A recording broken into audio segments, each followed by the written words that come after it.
The Nile crocodile.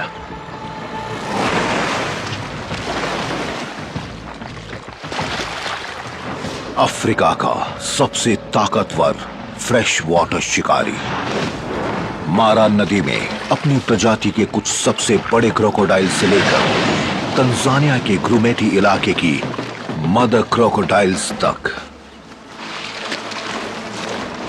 ये अपने खेल में माहिर होते हैं। जब बात हो खाना खाने की, शिकार को चौंकाने और जान से मारने की शोहरत के साथ इनके पूर्वज धरती पर डायनासोर के दौर से रह रहे हैं।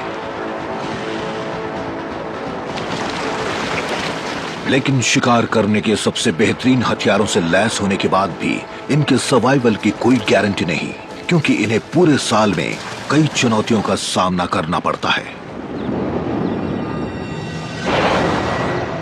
जून का महीना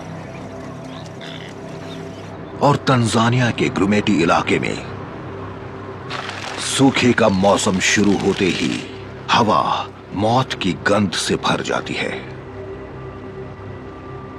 यहां बस एक ही कानून है, मारो या मर जाओ। बहुतों के लिए साल का यह समय सबसे कठिन हो जाता है, पर इस चोटी के शिकारी के लिए ये डिनर बेल बजने जैसा है।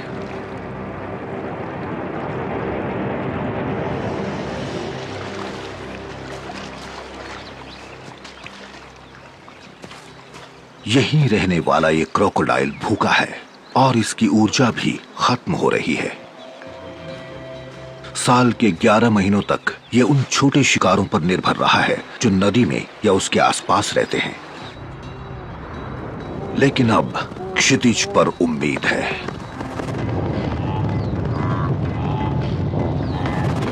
साल में एक बार धरती को हिला देने वाला ये इवेंट, जिसे कुदरती दुनिया के 7 अजूबों में से एक माना जाता है, यानी द ग्रेट माइग्रेशन, शुरू हो चुका है और इसी की तरफ आ रहा है। 15 लाख से भी ज्यादा ब्लू विल्ड बीस्ट और 2 लाख ज़ेब्रा 2000 किलोमीटर के सफर पर निकले हैं, जिसमें वो केन्या और तंजानिया से गुजरेंगे ताजी घास के मैदानों की तलाश में। ब्लू विल्ड बीस्ट 1 घंटे में 80 किलोमीटर तक का रास्ता तय कर सकते हैं, जो किसी लॉन्ग डिस्टेंस एथलीट के स्टेमिना के बराबर है। स्प्रिंग जैसे पैरों से लैस ये कमाल के जंपर्स होते हैं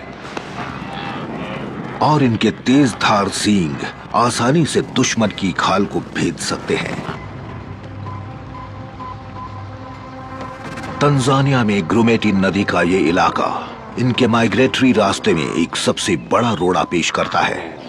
इसे पार करने के सिवा इनके पास कोई चारा नहीं।